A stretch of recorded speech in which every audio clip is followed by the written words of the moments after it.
One of the questions that I'm asked quite a lot by people is, how do I get back into a healthy relationship after I've been in a narcissistically abusive one? If you got into a narcissistically abusive relationship, you've been in like 2 or 3, then it's highly likely that what's happening is you're bringing stuff forward from your past.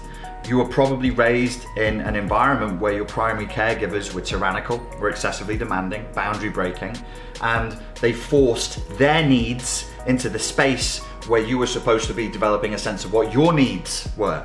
So what do? You've got to reduce the emotional flashbacks if you want to get into a loving relationship again, because if you're experiencing a lot of heavy emotional flashbacks, you won't see that person as they truly are, and you're at risk for getting into an emotionally abusive relationship. If you do get into an emotionally abusive relationship and you're experiencing a lot of intense emotional flashbacks, it's much more easy to manipulate you, coerce you, and imprison you. Because what the abuser will do, I don't think they do this consciously. I don't think they're smart enough to do this consciously, and I don't think that even they realize the mechanism that's at play here. But if you have a series of emotional flashbacks in an environment, imagine it like a minefield, and you're trying not to tread on the mines because you know it's painful, that's where they'll put you in the field. Well, you don't want to be abandoned, do you?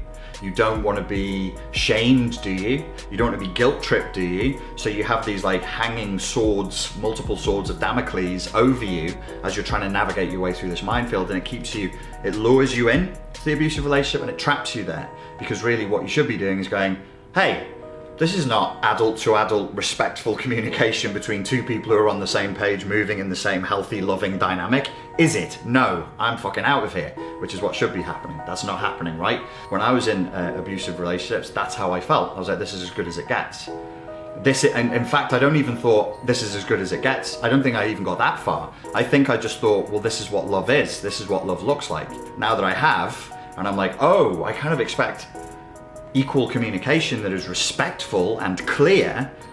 Right, okay, anything that is not that, you need to cut it out of your life, and you need to be quite severe with it.